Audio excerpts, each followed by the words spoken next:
What about NATO? How do you feel about NATO? I Should it never be met disbanded? NATO. I never met NATO. I don't know nothing about it. I don't talk about people behind their back. NATO is the North Atlantic Treaty Oh, but you Organization, you sir. didn't say that. I thought you talking about the guy. I know this guy named NATO Jacobs. But you You have know. to know these things if you're running for Do public you know office. NATO Jacobs? I Do you don't- know NATO I know Jacobs? what NATO is, Do sir. you know NATO Jacobs? I'm sorry, I haven't met the gentleman. I That's assume what it's a I gentleman. said. Didn't I say that? Man? You don't know nothing about NATO? I don't know nothing about NATO. Welcome back to another episode of Front Row Cinema, a movie podcast for movie lovers by movie lovers. I am your host, TJ Trimboli, and with me, as always, my co-host. We got the Democratic presidential nominee in the house tonight. We got Mr. James O'Reilly. God, no. And each week we take a look at my 1,000 movies I've seen in theaters, and we see how well it's aged, along with the hype surrounding the film, its box office analysis, and legacy in the film industry. So if you enjoy this kind of content, hit that sub button on YouTube, leave that 5-star review on Spotify and Apple Podcasts. It's how you help the channel grow. Jim, what are we watching tonight? We're watching what is like a pretty seminal comedy for my teen years, Head of State. That's right. An absolute, very interesting political comedy. 2003's Head of State, directed by Chris Rock from a script by him and Ali Leroy, and starring Chris Rock and Bernie Mac. Now, as always, we bust out our lovely DVD cover here. And Jim, I gotta say, as far as blurbs go, the movies of the early 2000s loved turning to Fox News for its blurbs. Right. Because- But this isn't like cable Fox News, right? This is like local Fox 10, like that kind of thing. Just right? comes up as Fox News Channel. That tracks. Oh boy. They write, Chris Rock rules. Hail to the chief of comedy. Oh, zing. Yeah, absolute win right there. And on the back cover, the Washington Post. Oh, I've heard of that one. Yeah. They write very simply, hilarious. Do you think that was just the whole review? Like the Washington Post movie reviewer was like, God, it's a real busy week. And I don't even have time to see this one. I'm just gonna call it hilarious. And Yeah, like that's it. he's sitting in the war room in the morning. And they're like, "What do you got for that Head of State movie you had to go see?" And it was like, I don't know, man. Hilarious. That's all I got. Nice and simple. But we turn our attention here for our lovely log line, and it reads: when Washington desperately needs a presidential candidate just weeks before the election, they need someone sure to lose. They pick Mays Gilliam, an unknown local politician from a down and out DC neighborhood, to be their puppet. But if Mays is going to run, he's going to have some fun. He's bringing in his brother Mitch, a hardcore bail bondsman, as his running mate and turning his campaign into Party Central. Now, Gilliam's gaining in the polls and on his way to making history. Really, really well executed, I would say, for the DVD blurb. Yeah, for the DVD blurb, very funny. Yeah, that's a classic right there. Now, did you see Head of State in theaters? I did not see this in theaters, but this was one of those movies where if you were lucky enough to have the movie channels, this played on the movie channels a lot.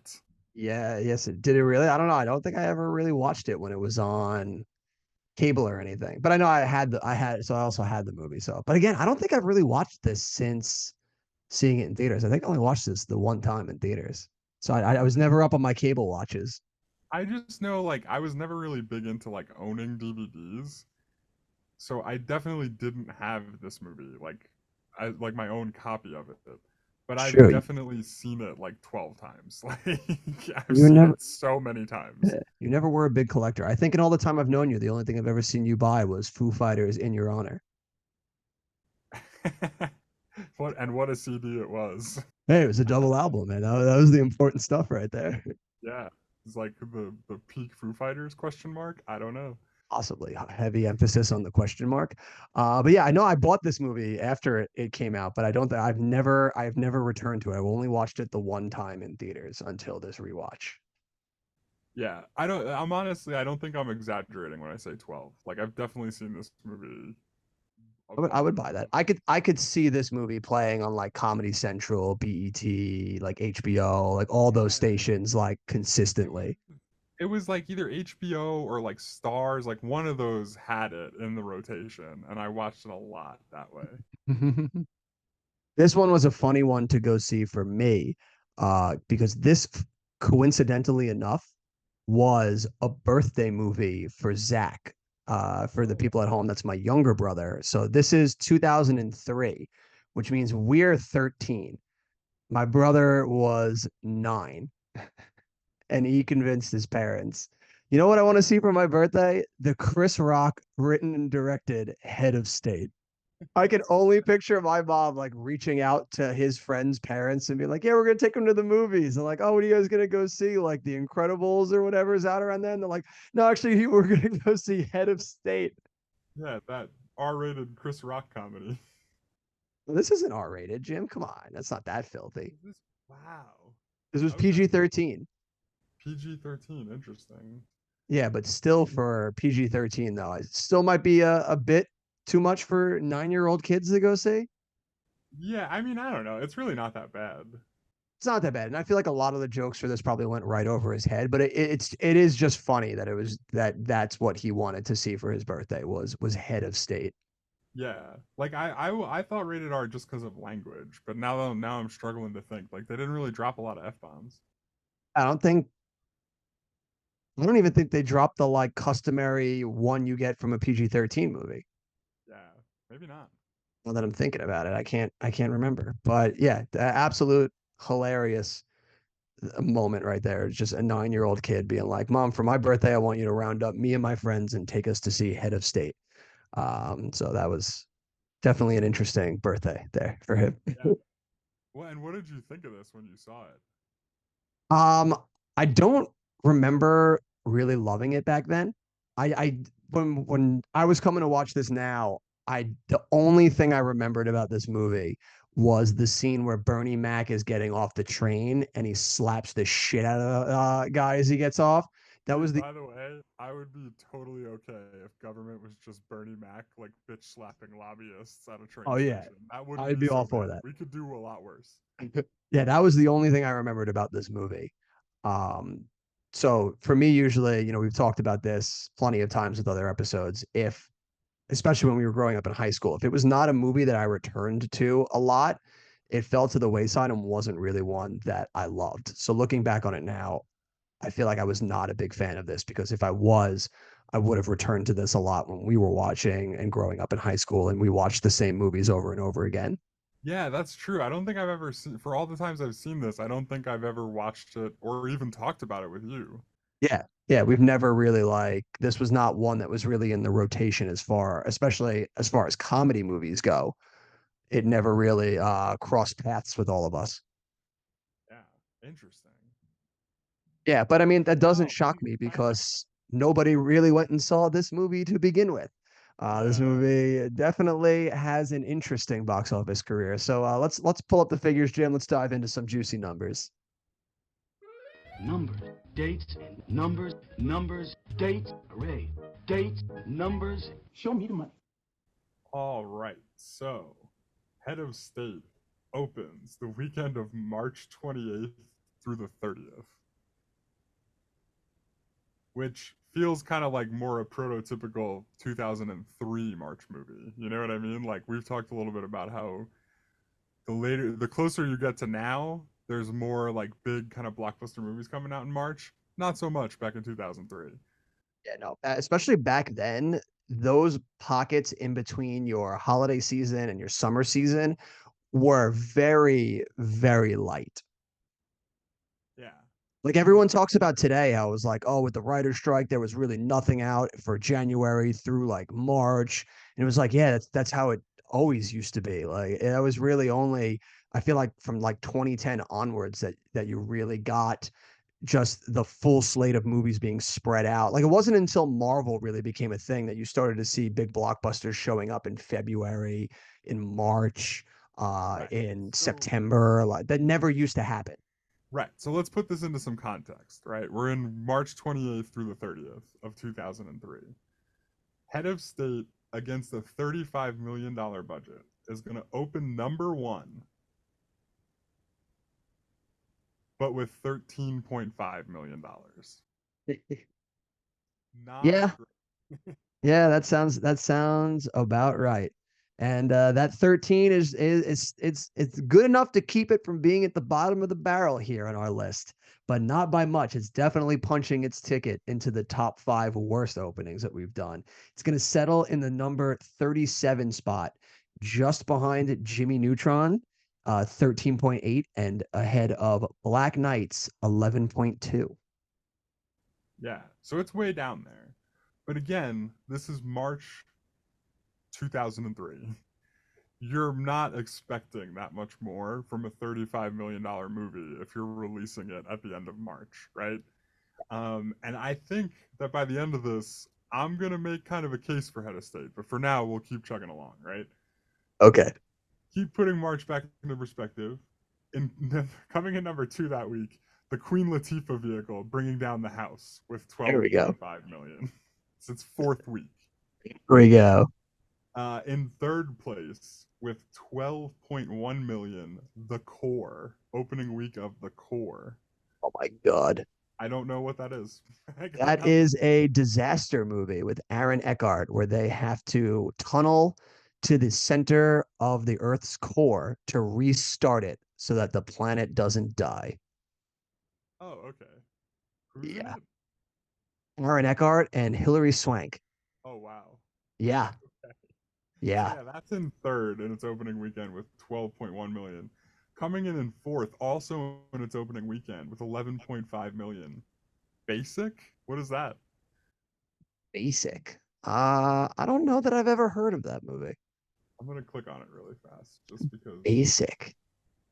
Okay, dude. Tell me like Samuel L. Jackson or somebody's in it. So I'm just on the box office mojo. But I can tell you that John Travolta, a very 2003 looking John Travolta, is Yep. prominently on the cover. There we go. And this is the blurb here. DEA agent Tom Hardy investigates the disappearance of legendary Army Ranger drill sergeant Nathan West and several of his cadets during a training exercise gone severely awry at Fort Clayton. Is out of control. And also his name is Tom Hardy. Yes, his name is Tom Hardy. And he's looking for legendary Army Ranger drill sergeant Nathan West. Dude, that is How have I Dude. never heard of this movie? dude. I was right. Samuel L. Jackson is in this also. Of course he is. Dude, who does he play? Tell me he's Nathan West. He hold on, let me pull up the cast, but yep, Master Sergeant Nathan West. Let's go. Dude, Okay. cast right here. Connie Nelson's in this, Giovanni Ribisi, Taye Diggs, and Harry Connick Jr. Dude, I don't remember this movie at all.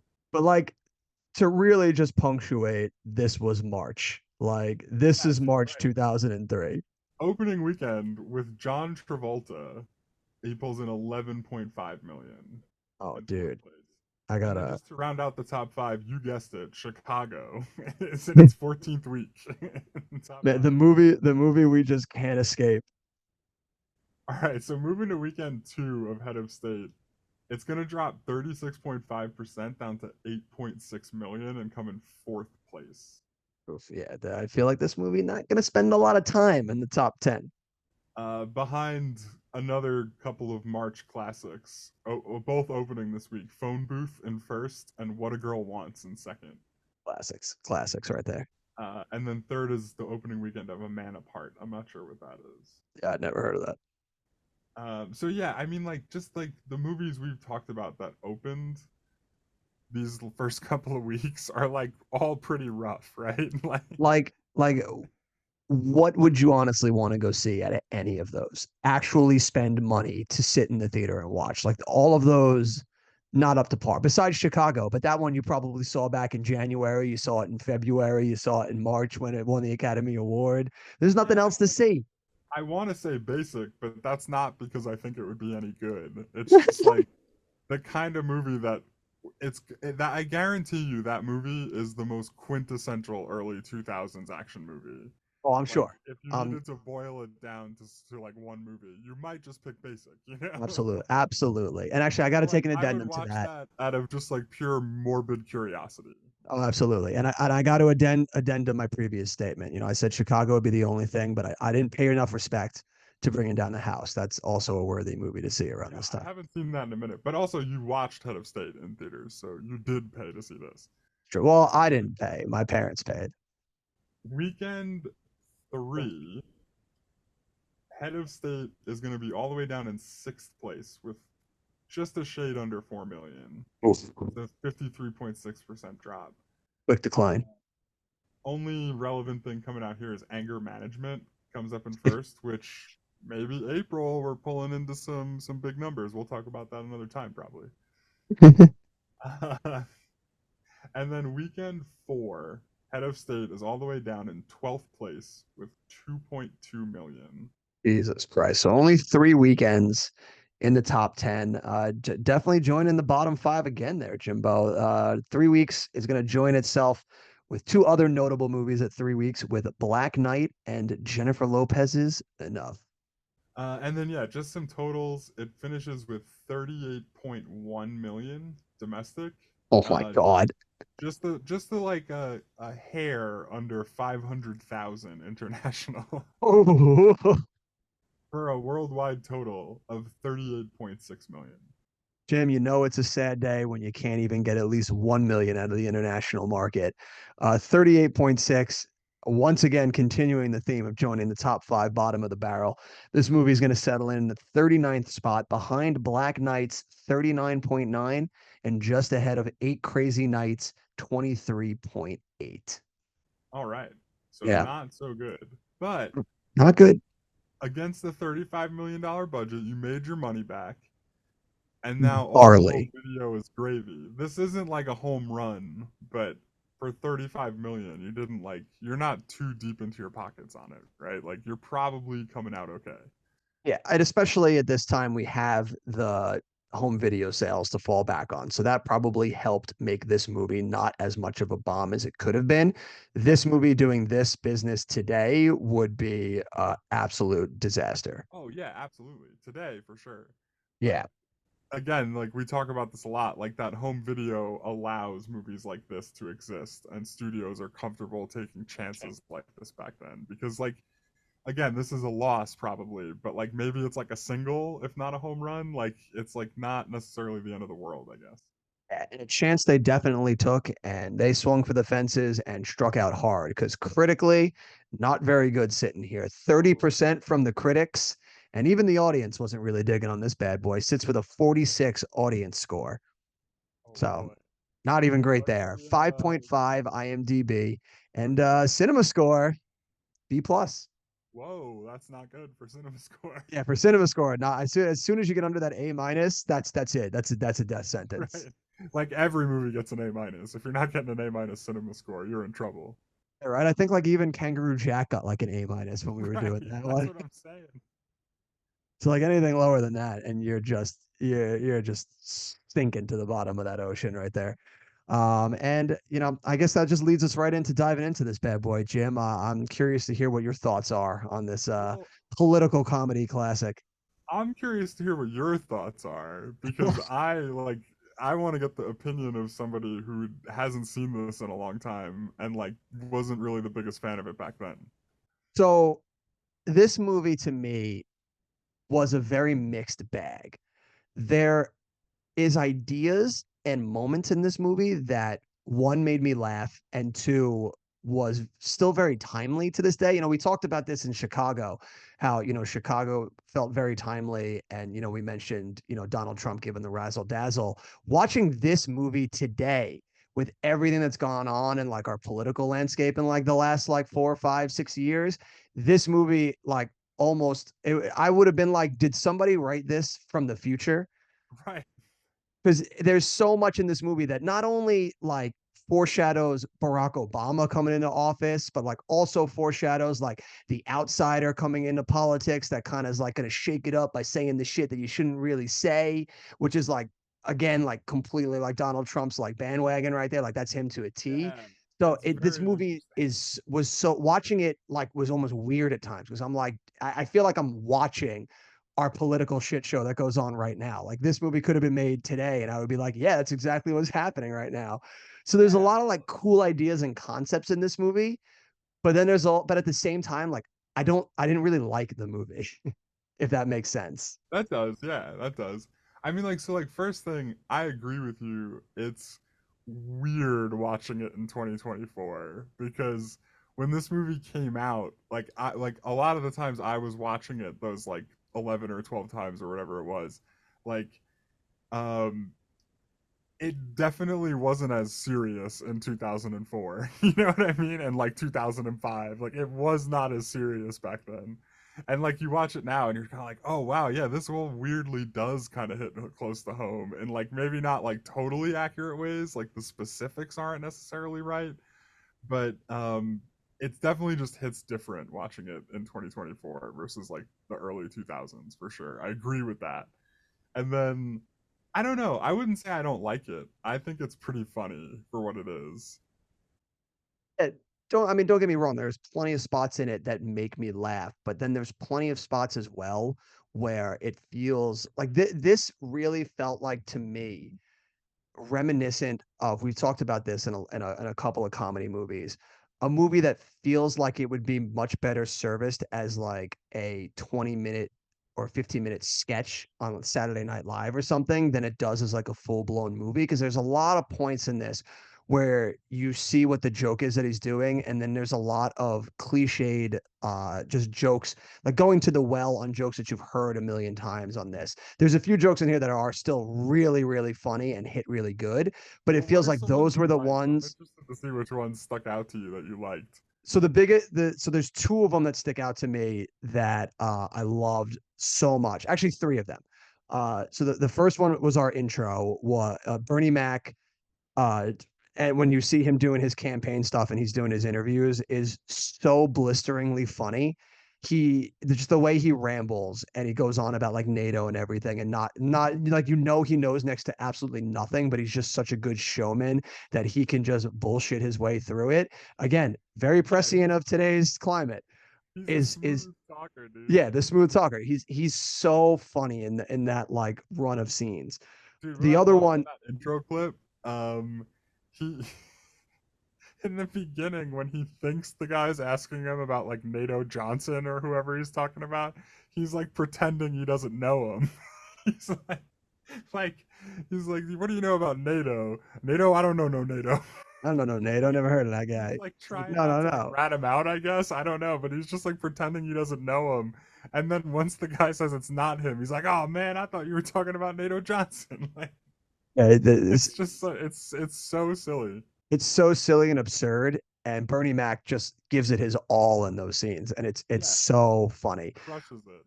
Crushes it. My second one, the one that actually made me to laugh the most throughout this whole movie, Yeah. is when the aides catch Chris Rock getting all the white people to dance to he's DJing all the like just the hip hop music, and they're all going nuts like dancing and everything, and they're so into it, and just when everyone like they start to relax and be like, okay, maybe he knows what he does, and he does the roof is on fire, and all the white people are so like ignorant that they think that the roof is actually on fire, and it starts like a riot. Is Dude, It's so good. It's so funny. And we've mentioned that scene in a previous episode when we were talking about jokes like these like really classic jokes against like white culture. And that one is so spot on and hilarious. yeah. I cried at that moment. Yeah. I mean, yeah, it's one of the things that I love most about this movie you're hitting on right there, which is like every white person in the movie is so corny. like like they're all like different in a lot of ways. Like some of them are evil, like some of them have some heart behind them, you know, like they all have their different thing, but at the end of the day they're all incredibly corny. like Like the so one aide on his team. That guy is so corny. Like he's even got the bow tie on. yes, yeah, yeah, yeah. The Yeah, I bow forget what tie, his yeah. name is, but he was Dr. Connors in Spider-Man 2. Yeah, yeah, that's right. In the I created it, so I have to destroy it. Yeah, yeah. I can't remember what that dude's name is, but yeah, he's Yeah. so corny in this. It's so funny. Yeah, and Um, even the people in the dance thing you were just talking about, when he's like, the roof is on fire. Like, everybody's heard that. Like, it's lame by the time this movie's coming out. But these people are so corny and out of touch, they haven't even heard it yet. You know? Yeah, like they don't even know it, and they just immediately freak out and just run for the door. Is so funny. Literally, yeah. Yeah, And then like they that. tag that really well too. Like later on, he's talking to like his love interest outside, and like the guy comes by, he's like, "Great party. Sorry about the fire." Yeah, yeah, it's so good. It's just so silly. Yeah, and it's the jokes like that that always land the best for me, where it's so just absurdly ridiculous, but I can't help but laugh every time. And that leads me to the third thing that made me laugh the most in this, which is probably the most ridiculous thing of all, is when they're just harassing the Republican nominee to debate him. Yeah. And there's a point where he thinks he's finally gotten rid of them. He's just at his house thinking he's gonna watch some TV and relax. And then they show up on every channel and they're like, "What are you doing? Changing the channel? Think you're gonna get away from us? Like you're gonna debate us?" Yeah. What about when his mom, like they insult his mom and he like still won't debate him, and then his mom goes up and slaps him because she won't like defend her honor. Yeah, like it's those jokes that are just so funny, and those worked the best for me. And Yeah. really helped me get over to the finish line on that, because there's a lot of stuff like in between those that like it's not terrible, but like there was a lot of points in those where I would just start to tune out after a while. And I think the biggest thing that goes against this movie, that kind of like ruins it for me, is how do you save Bernie Mac until like the last 20 minutes? Yeah, I don't know, dude. I don't know. Like I don't He know. brings so much energy and vitality to this movie. And like you see him in the one scene where he's visiting him, he tells him to speak from the heart, and he does. But then he disappears for like the next like half of the movie, and then only shows up at the end after he's gotten rid of the AIDS, and he's like, "I'm gonna run the campaign my way." And it's like, oh dude, like Bernie Mac should have just been in this from the get-go, because he is just far and away bringing all the energy in this movie. Yeah. Yeah, I mean, and I think it was maybe edited that way because I know there's like a scene like before he's technically Chris Rock's running mate. I think it's in the wrestling scene. There's people like holding up signs like that are for like him and his brother. And Yeah. like it hasn't really happened yet in the movie, but like when they filmed it, they obviously thought it would have happened before that in the movie. You know what I mean? Interesting. Interesting. Also, can we pause for a second and just acknowledge that TNA was in this movie? Yes, yes. TNA, total nonstop action Total wrestling. nonstop action wrestling was in this movie. I didn't even know they were around in 2003. I thought they were like later than that. I thought it was around like They were 05, around. 06 that they started. I mean, maybe they had like just started. I don't really know. But yeah, Yeah. that was a funny thing to pop out in the middle of this. And when that popped up, I was like, oh my God, that's hilarious. Yeah. So yeah, so So for moments like me that. But though, yeah, the thing I love most about this movie is like nothing really going on with Chris Rock for the most part. Like, and that's also probably why Bernie Mac doesn't show up till much later because it's like Chris Rock's got to be at his lowest point before Bernie Mac comes in and like saves the day and brings him back up, you know. But anyway, so like it's not really the Chris Rock stuff that I'm as much into. It's all of the like ancillary people around him have some of the funniest one-liners and just like steal the show. Like there's when they're talking about who they're gonna pick to replace the guy that died in the plane crash, um they're like he like lays out the whole strategy like of who they're gonna pick and why, and he's like, yeah, and then next time, you know, we'll have like gotten a lot of good credibility with minorities and they'll remember that we picked their guy, and then white people will vote for us just because our candidate's not a minority. And then the big business guy goes, "You got my vote." Like yeah, it's like one of the funniest lines in the whole movie. Like, cause he again, he's very corny, like just like a corny old white dude. But he's also just being like so like threadbare about exactly that's why he would vote that way. It just cracks me up. no, there are some very funny one-liners in this movie. That one definitely in particular. But I don't know. For me, it just feels again like it's a 15-minute sketch stretched to 95 minutes. It's funny watching this. I had a lot of it made me think a lot of Chappelle Show when he does, the Black Obama sketch. of the black, like, well, not that Obama wasn't president yet, but he does like the black president, and you had that sketch, and I was like, that was like perfectly timed. It's so good, has all the best bits in it, and this is what this felt like, but it felt like they had all the best bits, and then they were like, oh, we need to find stuff to put in between this to stretch this to 95 minutes, because there's a lot of this Yeah. that just feels like Chris Rock just doing his stand up. Like when he's doing the whole presidential speech to them, when they're like talk from the heart, and it's literally just a Chris Rock stand up. Yeah. I mean, yeah, like, Again, like that's not a bad thing necessarily. Like but if this is you also love like, Chris Rock, you will enjoy that. And I mean, I love Chris Rock too, but as far as like movie wise go, there those parts drag for me. Whereas a lot of the times with the funniest spots, those feel few and far in between. no, yeah, and I mean, you're kind of like hitting Chris Rock's whole style on the head, I think. Like, this is like what a lot of his movies were like in the early 2000s, where, because you got to remember, he was also like he had his own sketch comedy show on HBO, right? Wasn't the Chris Rock show like a big, like a like 1 or 2 seasons on HBO? Is that around the same time as this though? It was like a few years earlier than this, but like he was like doing sketch comedy, and Sketch like comedy, yeah. a couple of his movies are like this. Like Pootie Tang is like basically just a bunch of sketches like laced together over like roughly 80 to 90 minutes, you know? Yeah. Like that's kind of like his whole thing. So like that's why I guess like I don't know, I was kind of into it back then, and so like I'm still kind of into it now. You got kind of like the nostalgia factor, like plays a part in there. And I mean, I don't hate it. That's why I said like to me, this is kind of like a mixed bag because there's a lot of it in there that makes me laugh, like which is a lot of the sketchy portions of this movie.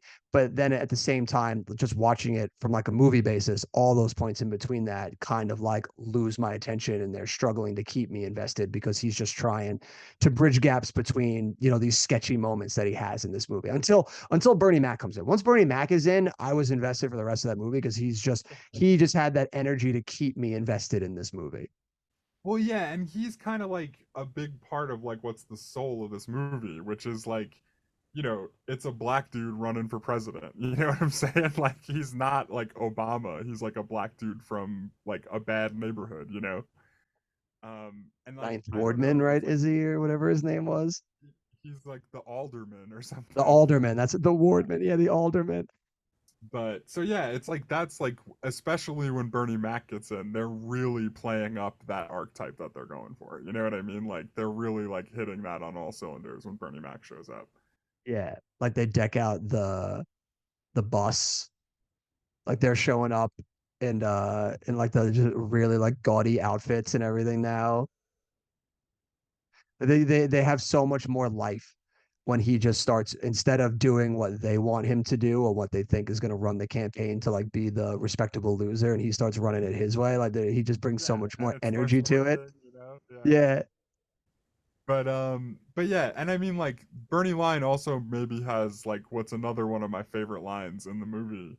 It's like it's a bit that keeps coming up when they're talking about the guy that Chris Rock is running against and how he's like he's been vice president for 8 years, and then there's like one other thing, and then they're like he's Sharon Stone's cousin. Eh, And when when Bernie Mac like is giving him like the big pep talk down the end, he repeats those three things. Like he's like, this guy was never gonna be an easy fight. Like he's been vice president for 8 years. He's Sharon Stone's cousin. Like just the way he delivers that line, like he's like really giving him some knowledge, is so perfect, you know? And it really like it's like the icing on the cake of that bit that comes up throughout the movie. So like I don't know, like I agree with you that it's like a sketch comedy movie. Like there's like basically a lot of different sketches all sort of centered around the same idea that are like very very loosely connected.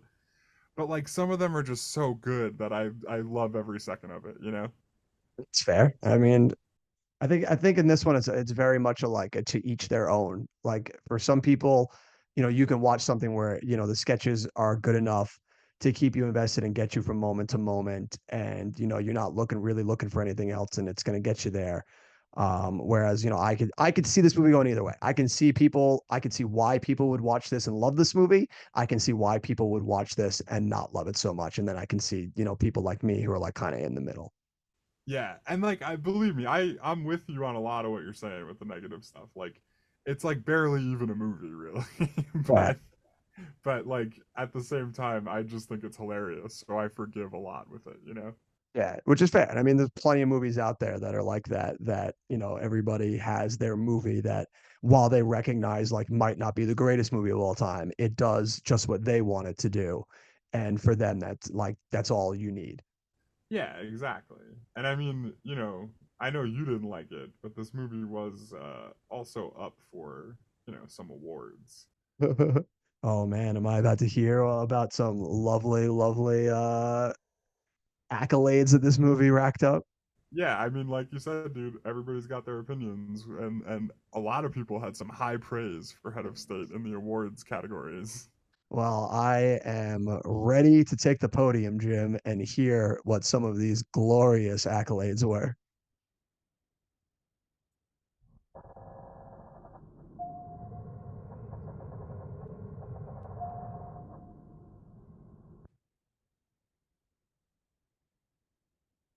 All right, so we're gonna start somewhere we've been to a lot these past couple episodes.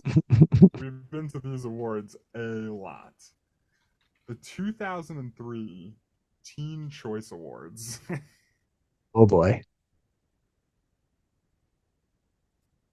Head of State was nominated for the Teen Choice Award of Choice Movie Actor in a Comedy.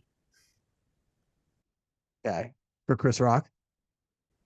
Yeah, Chris Rock was the guy. Also nominated that year, Anthony Anderson in Kangaroo Jack. Oh baby. I don't know if we talked about that on the Kangaroo Jack episode, but that's a big one. Jamie Kennedy, Malibu's Most Wanted. Oh my God. Ashton Kutcher from Just Married. We definitely talked Dude, about this on the Just Married episode. to just punctuate 2003 in cinema, like that award right there. Dude, you know what I'm realizing as we go through these Teen Choice Awards? What? They were hitting their demographic with me way more than I ever realized as a teen. You know what I mean? Like all of these movies, I'm like, oh yeah, I saw that. That was great. Oh yeah, I saw that. That was great. I really like that. Like all of these, I definitely saw and was like a fan of. You know? Oh yeah. Well, the amount of people that got tricked into unironically loving Malibu's Most Wanted in 2003, astronomical. Yeah. I mean that movie also really stupid, pretty funny in my book. All right. Who was the last person nominated? There's a couple more. Oh my God. Frankie Muniz from Agent Cody Banks. Oh my God. Mike Myers was nominated for Austin Powers and Goldmember, Okay. and then Adam Sandler was nominated for Anger For anger Management. management. And what? I think we did do this because right, wasn't it Mike Myers one? Nope, I Oh. didn't say who won yet. Jim Oh, Carrey won for Bruce Almighty. oh, that's right. He's all wow. What did they nominate? Like 11 people? What? There's one, two, three, four, five, six, seven, eight. Eight nominees. Like, Jesus Christ. All right, now let me see. Let's see. It's also nominated for Choice Movie Comedy. Head of State nominated. It's going up against the Here. likes of Bringing Down the House, The Queen. Oh yeah, there we go. Anger Management. Jackass the Movie was nominated for comedy. Okay. Kangaroo Jack was nominated. Oh my God. Which I'm starting to wonder if the Teen Choice Awards are all about marketing. Entirely the Lizzie possible. McGuire movie and Malibu's Most Wanted are nominated. My God. I am interested to hear what you think about the eventual winner of the Teen Choice Award for comedy movie, Sweet Home Alabama. Deserved, in my opinion. That movie Yeah, was I mean, that's definitely the best of the movies you just named, that's for sure. Oh my Oh, God. I'm also all right. So it was nominated for one Stinker's Bad Movie Award. Oh boy. All right. Robin Givens was nominated for Worst Supporting Actress. Which, For this movie? yeah, I'm glad I saw this Robin because Givens? Who I'm guessing that's the aide that he fires at one point and then comes back. I think so. Yeah. No, no, no, no, no. Okay, no. Robin Givens is not the aide. It is who I thought it was. She's the ex-girlfriend. Oh God, the one. Robin Givens. And I'm glad I saw this because I like really forgot to mention that part. I think that's so funny that she just like when he lands and there's like the high school band is like playing and then she's in the band and like breaks away to like talk to him about their wedding. Dude, it cracks me up every time. And then No, I did forget about that part. That part is really funny. when he calls for security in that one too, the Secret Service agent who comes to grab her is also in a high school band uniform. Amazing. It's like it's just like it's full of funny shit like that, man. Yeah, little But things anyway, like yeah. that are great. That's so funny. She got nominated for Stinker. Bad movie, the Stinkers Bad Movie Award. I'm interested to see if I can find who she went up against in that. I was gonna say, did she win? Let's see if we can find the 2003 Stinkers Bad Movie Awards. Oh my God. Yep, I got them. Okay, so let's see. I can't believe they never hit the heights of the Razzie. Yeah, okay, so worst supporting actress. Okay. This is just for any movie, not comedies. So, Estella Warren in Kangaroo Jack. Okay. She was like the park ranger. Yeah. Lainey Kazan, who I believe is the mother from My Big Fat Greek Wedding, I think. Okay.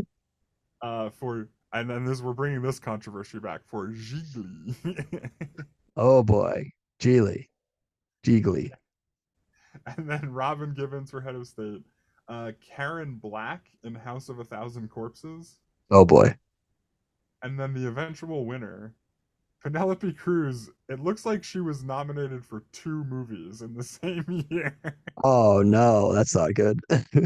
Penelope Cruz in Gothica and Masked and Anonymous. So this isn't even just like for necessarily a specific performance. Penelope They were Cruz like, was you just put in the a worst shit. supporting actress of 2003. They're like, you Like, put in her a shit body year, of work girl. is going toward the outcome here. Oh my God, that's so funny. And I've never seen Gothica. I've heard it's really bad. You And I got don't such a know. bit part in that too. That's so funny that they're just like taking her to task. Masked and Anonymous is a 2003 drama. The film was written by Larry Charles and Bob Dylan. Jesus Christ. Like the Bob Dylan, I'm pretty sure. Well, yeah, I'm Bob Dylan, no affiliation. And then okay, it's also nominated for outstanding supporting actor in a motion picture for the Image Awards. Right. And I just want to look up if he won. I guess it would say if he won, right? I don't necessarily want to go through like all of these categories fully, you know. Oh, he did win. He won. Bernie Mac was the winner. He beat out oh no, wait, hold on. He won for comedy series for the Bernie Mac show. Okay.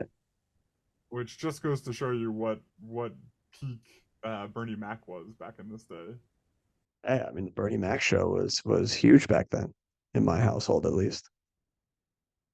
It also won Outstanding Comedy Series, but where is supporting actress? Oh my god, dude. There's so many Image Awards. Okay. Outstanding Supporting Actor in a Motion Picture. Morgan Freeman won for Bruce Almighty. Okay. I guess that tracks. Beat out Forrest Whitaker in Phone Booth. Oh boy. And Bernie Mac in Head of State, and then a couple of other people. And then this is the last one I really want to dive into here. Okay. All right. Here we go. It was nominated for well, this isn't the one we're diving into. It was nominated for Best Screenplay at the Black Reel Awards. But Okay. what I want to look at is the 2004 BET Comedy Awards. Okay. See what kind of competition it was facing. Okay, so it was not. Hear me out. Okay.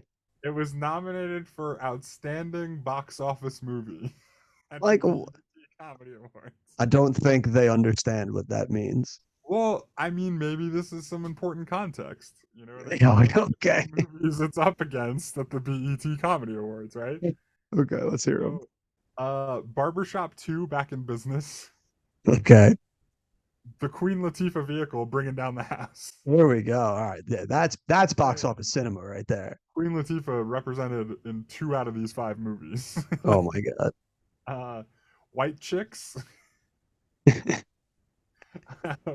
then Head of State, and then the eventual winner, Deliver Us from Eva. Oh my God. Were we just talking about that in a previous episode? Were we? Yeah, Deliver Us from Evil like showed up in the box office, and we were questioning what that movie could possibly be. Yeah, that's fair. It won the BET Comedy Award for Outstanding Box Office Movie, so joke's on us. So far, all right, here we go. Deliver Us from Eva, 2003 American romantic comedy, starring LL Cool J and Gabrielle Union. So LL Cool J plays Ray, who's being paid to date a troublesome young lady named Eva. It is a modern update of William Shakespeare's The Taming of the Shrew. And to really show its box office prowess, it made $17.6 million total at the box office. Okay, so hold on. I think we're misunderstanding the name of the category. Oh, yeah. Because I'm scrolling through these, and like all of the movie categories are in a box office movie. Okay. All right. So that's just So kind of like, they're just using that to say it was a feature that got it was a- released in theaters. Like, that's okay. not All right. necessarily a box office hit. Okay. All right. All right. We'll give it an olive branch there. All right. It was also nominated for Outstanding Writing for a box office movie. Okay. Basically, all the same movies are in here. Barbershop 2, Back in Business, White Chicks, with like it looks like 7 different credited writers. by the Oh, way. dude, there's a lot of writers on White Chicks. Deliver Us from Eva's in there again. And then these two, well, Johnson Family Vacation is new. I don't know what that is. And then Malibu's Most Wanted was also for outstanding writing. This Okay, outstanding supporting actress in a box office movie. Lind Whitfield. This is the lady who played his advisor. guy. She loses to Queen Latifah for Barbershop 2, Back in Business. No, Barb not bringing down the house. Wow. Other notable nominee here, Monique for Soul Plane. Fucking Soul Plane. I don't know if I've ever seen that movie. Oh, dude, it's so silly. Zach used to have that movie on all the time when we were younger. I've watched that movie way too many times. That's hilarious. Interesting one for supporting actor in a box office movie. Bernie Mac is nominated, but not for Head of State. Interesting. Can you tell me what movie he would have been nominated for? The BET Comedy Awards, 2004. 2004? Is it one of the Oceans movies? No, so like keep in mind these are the 2004 awards. I don't know, like Head of State came out in 03 and is in these, so I don't know, maybe it's like an 03 movie. I'm not really sure off the top of my What head. else was he in 03? Was it? No, that was 05. It's not Guess Who. What was he in? What else was he in 03? You're gonna kick yourself when I tell you what it is, dude. You gotta try and come up with it. It's another comedy? It's a comedy, yeah. Do you want a hint? Yes. Okay.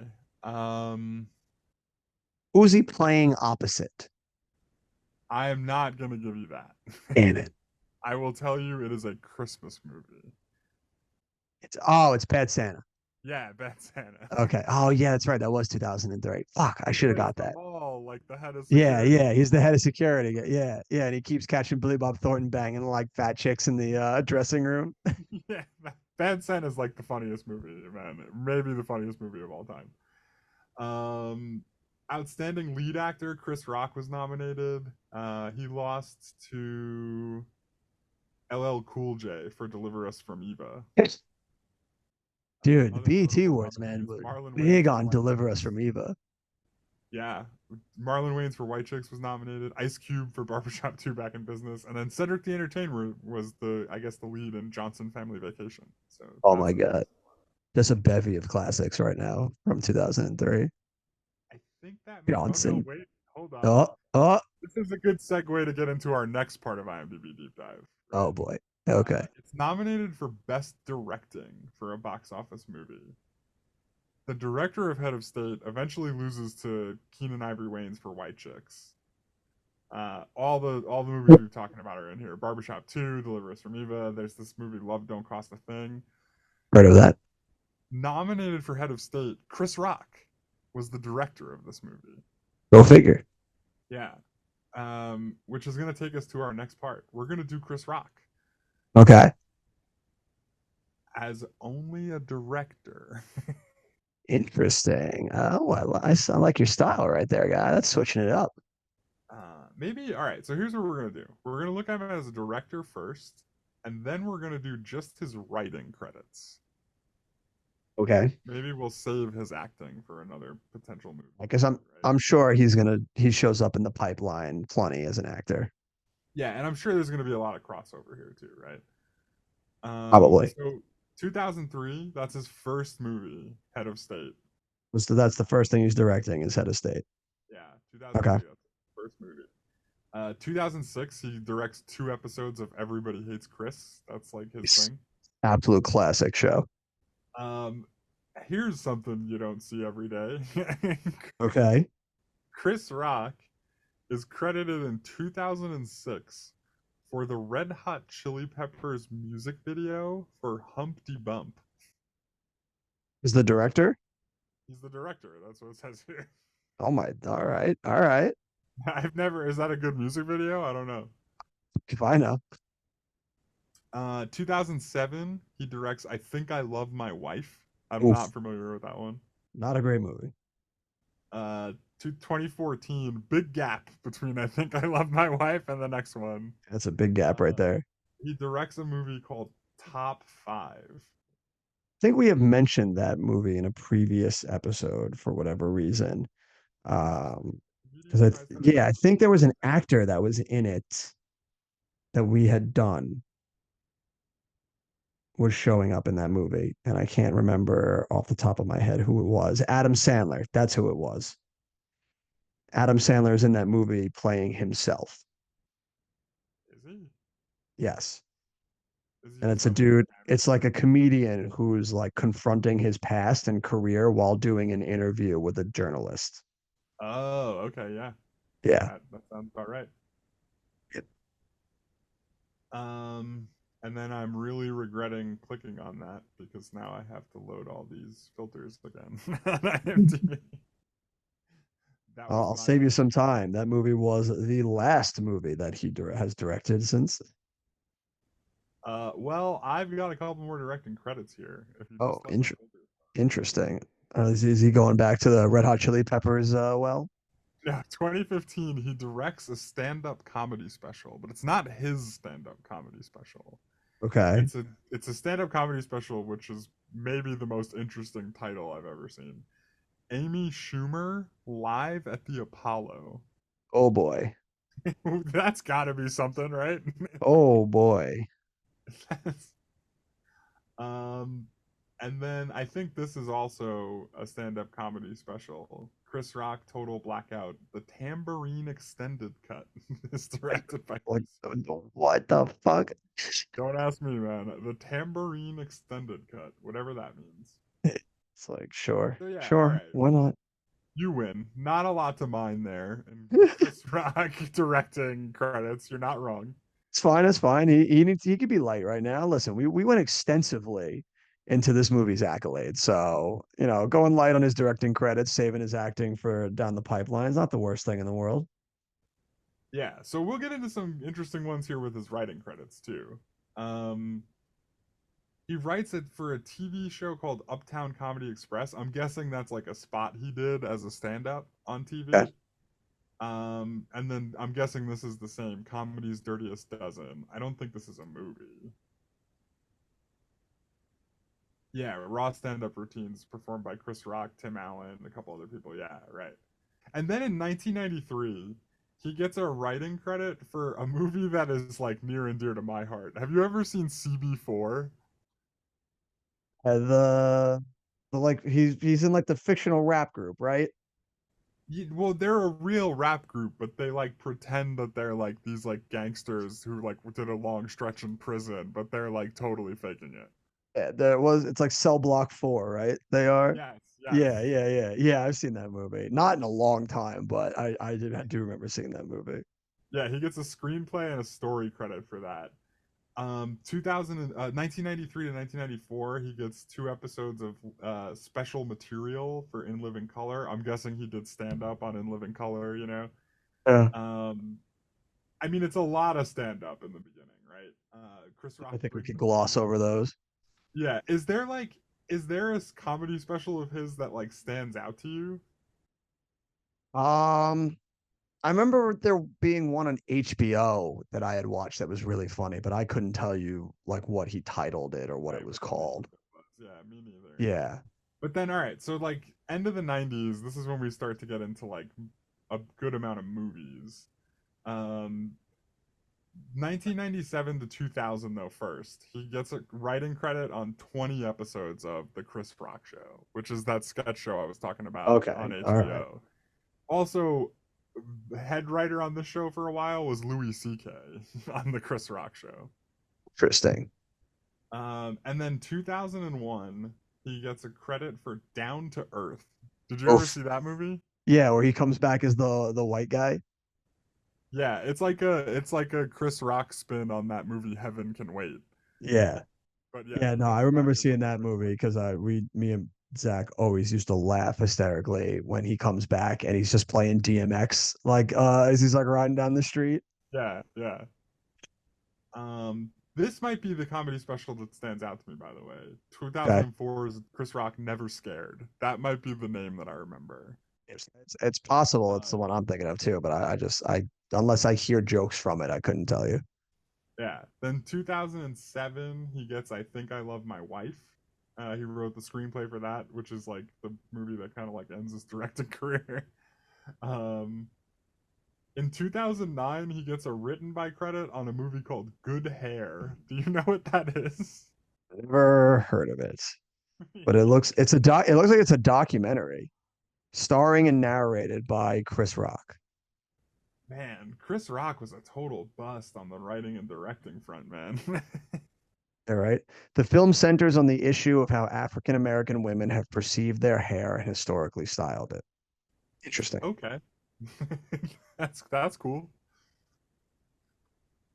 Yeah, I think I made a really big mistake by not just picking Chris Rock's acting credits. This is I Well, it's too late now, apologize. you son of a bitch. I apologize dearly for what I have done. I probably should have just picked his acting credits. That was a much better play here. Well, he's coming down the road again. There's looking at this, there's a movie or two we might see him again later that we saw in theaters. So Gosh damn it. Is the next one you don't mess with the Zohan? no, I did not see that in theaters. You can rest you can rest easy, Jim. Thank God. Did not see that one in theaters. All right, and I think I will end the IMDb deep dive there. That is about Very as good. deep of a dive as this movie can get. At least, yeah, at least for directorial and writing styles. And with that, we'll turn our attention to our star ratings. I'm Roger Ebert. Been a scene from the best film of the decade. This is a great film. No, I'm surprised. Usually for movies like this, you don't really play the drop, but I guess with the nostalgia running deep in you, you couldn't help yourself. I mean, I'm not gonna give this like a really high score, but A I'm gonna give it a 3 out of 5. 3 out of 5. All You right, know what? it's Two and fair. a half. 2.5 out of 5. I'm Two and a sticking half with out it. of five. A 2.5 from the Jimbo scale. Yeah, no, I'm right around there with you too. I'm gonna give this movie a 2. It's got its funny bits, but few and far in between. But yeah, that's right on par. So with a 2.5 and a 2, it gives us a lovely score of 4.5. And Jim, wow, we don't really have to do much battling this week. We only have one other movie sitting right now with a 4.5. So do you take it's a battle of comedians. Do you take Chris Rock's Head of State or Martin Lawrence's Black Knight. Oh my god. What have we done? Keep in mind, we both gave the exact same scores to both movies. I gave a 2 to both of these movies. You gave a 2.5 to both of these movies. Oh my god, how do I pick between these two movies? I'm gonna pick Black Knight. I'm also gonna pick Black Knight. Like you get more mileage out of that premise in Black Knight. Yeah, Black Knight's the answer. I'm not necessarily happy about it, but that's my answer. Yeah. Man, that was actually a good battle right there. That's two movies Well, right it's neck just and neck. interesting because they're both in like the same wheelhouse. You know what I mean? Like Yeah, they're that's what I'm like saying. they're Like, like very much are meant to be compared together. You know? yeah, very like tangentially related. Very interesting. But yeah, so now Head of State will slide into the number 32 spot behind Black Knight's 4.5 and just ahead of Shallow Hal's 4. So saw a little spot for it right there. Jim, do you want to take a guess at next week's episode? Did we see it in IMDb deep dive? In the deep dive? No. No, not IMDb deep dive in the box office. I'm sorry. No, you actually for once did not bring it up in the box office. So I guess Head of State did not hang around long enough into April for this movie to show up yet. All right. Do you want to give me a hint? Okay, so I'll give you. So it is a Disney movie starring the early 2000s like It Boy for Disney. Early 2000s. Huh. This kid had a prominent show on Disney. It And was this like, movie. It was like on Disney Channel, you're saying, yeah. Yes, yes. Okay. In 2000. I don't know. This is tough, man. This actor would also go on to be in some huge movies, big blockbusters, including one blockbuster that is near and dear to your heart, before famously torpedoing his career. Okay, hold on. I think I know who you're talking about. It's Shia LaBeouf's, right? Oh, it's Shia LaBeouf, all right. So, okay. So, is the movie the Disney Channel like movie version of the show? No. Okay, so but you're talking about Even Stevens. Yes. So he was the It Boy. I was thinking like Zac Efron or somebody, not Shia LaBeouf. Oh, Zac Efron. Well, High School Musical wasn't until like 2006 or like No, 7. I know, think. I know, but like when you say It Boy, I don't necessarily picture Shia LaBeouf. You know what I mean? But I mean, like for that time, he was like Even Stevens was a huge show. Then he did this movie, and his career kind of like took off from there. Yeah. So 2004 Shia LaBeouf. It's We're- gotta be Holes, right? It is Holes. That is that. Yep, that it is. We're diving into the Disney movie Holes. And this is another movie. Like, funny enough, I read this. I used to read this book as a kid all the time. I loved this book, but I only watched the movie the one time in theaters. I never went back to it again. Yeah, I know I've seen this movie, but I don't remember being like the biggest fan of it. So I'm pretty sure I've only seen it like once. Yeah, I only seen it the one time. I could probably recite the book to you. I've read that book so many times, but I guess that the feeling did not translate to the movie version like so many books cannot do. The movie can never usually replicate how good the book is. But it'll be fun to go back to this one because I used to love this as a kid, so it'll be interesting to see if it still resonates with me now as an adult, as it did when I was a young 13-year-old lad. Yeah, isn't Susan Sarandon in it? Sigourney Weaver is Sigourney Weaver, not Yeah. Susan Sarandon. yeah What am I Sigourney talking Weaver. They actually they plugged that movie full of good talent. The Sigourney Weaver, I think what's his name from Oh Brother Where Art Thou is in it too. Not George Clooney and not John Turturro. Who's the third one? Tim Blake Nelson, I think. Yes, that's his name. Thank you. Versus Tim Tim Blake Nelson. Nelson's in it. I'm pretty sure John Voight's in it too. Oh man, I don't know if there's any carryover between these movies, but I have a very specific movie that I want to compare to Holes next week. Interesting. All right. I look forward to that. Do you have any recommendations for the people before we sign off here tonight? So I'm still in the midst of just like absolute murder she wrote tear. My God, dude, it has been weeks. It has been weeks. Yeah. I'm watching so much Murder She Wrote. That I just watched, it was like a very special Murder She Wrote because it was like an hour and like 18 minutes. Like it must have been like a 90-minute thing on TV Yeah. starring Jerry Orbach. Oh my God. Playing like a recurring character that he plays on Murder She Wrote. He's like a tough-nosed PI who's always like Yeah. a day late and a dollar short, you know? Um, and it's like he somehow roped Jessica Fletcher into like a boxing promotion. Like, so Jessica Fletcher finds herself the manager of this prize fighter, and she's got to solve a murder like in the depths of like the boxing like criminal underground. Jesus Christ. It was so good, dude. And like there's like Rocky scenes where like the boxer's like running and Jessica Fletcher's on her like old-timey 1920s bike like riding next to him. Like it's so good. Oh my God.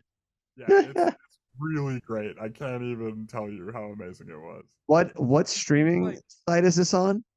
It's on Peacock, In dude. Peacock. I remember watching like scattered episodes as a kid, like with my grandma, but I couldn't tell you a single one if you put a gun to my head. And now, Yeah. like hearing you talk about them, I may have to like to dive in and watch a few of these bad boys because it sounds absolutely hilarious. And like everybody she runs into keeps being like, Jessica, you should be careful. Like you're like in the criminal underworld. It's pretty dangerous.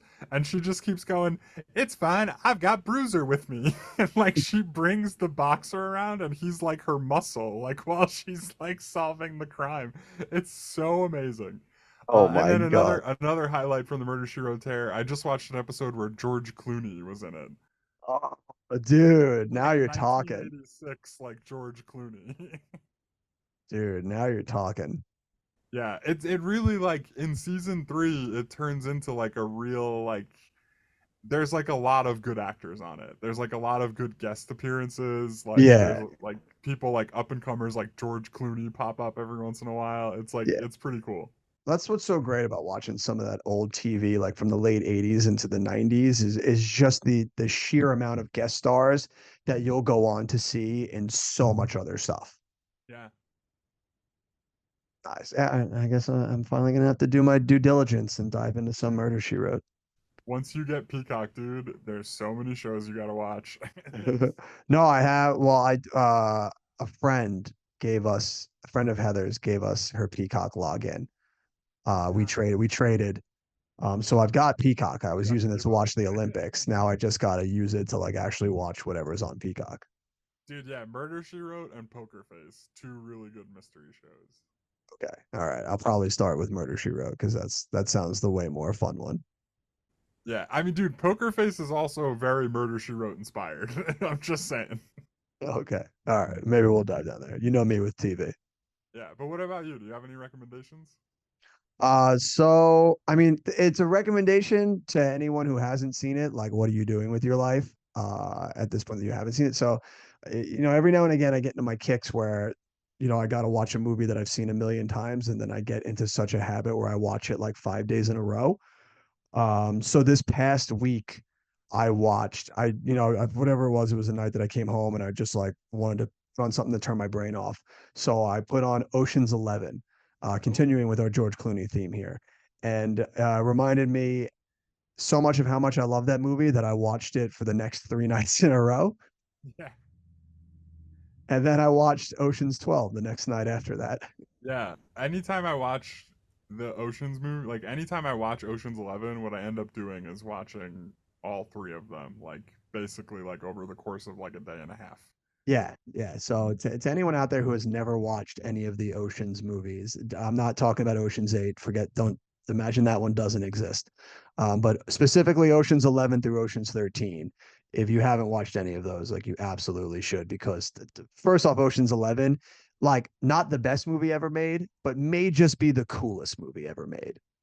It's so cool. Yeah, it's so cool. From the second it starts, every scene in that movie is so cool. And Bernie Mac in it too. You know, if you've been following, Except Matt you like Damon. Head of State, Bernie Mac. He's in this bad boy. Everybody's so cool except Matt Damon, and his like whole point is to make everybody else look cooler. Yeah. Yeah, it's oh god, that movie's so good. And honestly, now me just speaking the words out loud, I might have to go watch Ocean's 11 again as soon as we get off the air here, It's a good movie. because it's that goddamn good. So do your diligence, people. Speaking of Ocean's 11, Yes. did you see that that movie Wolves got pulled from theaters? Or Yeah, I Wolves can't. got pulled I'm from s- theaters? I'm so mad about that. I'm It's like so that was pissed. I wanted to go see that. yeah, that was the one I've been looking forward to the most. And then they were like, all our other movies that we've thrown 100 million at underperformed. And it's like, yeah, well, like obviously, like shut up and put this one out too. Stop throwing $100 million at movies. What are you thinking? Yeah, but also like if there's any movie that has a chance of recouping some costs, like a movie starring Brad Pitt and George Clooney is probably your best fucking bet. So like, just put it out. Yeah, but like, how do you spend $100 million on like a George Clooney and Brad Pitt like buddy comedy? I don't understand. I Like, I, what I is don't know. like? I don't know Where's what all they're that money going? I don't know what they're doing with all the money on all their projects, but it's exorbitant and it's disgusting.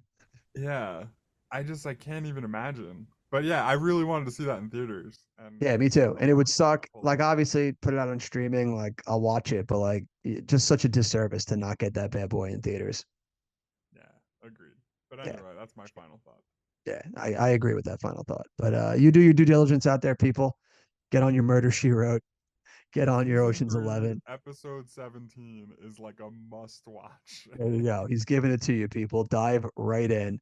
Let us know down in the comments below if you saw Head of State back in the day or even at all. Let us know your thoughts down there in those comments. And catch us back here next week when we dive into the gloriousness that is the 2003 classic Holes. And as always, we'll see you at the movies.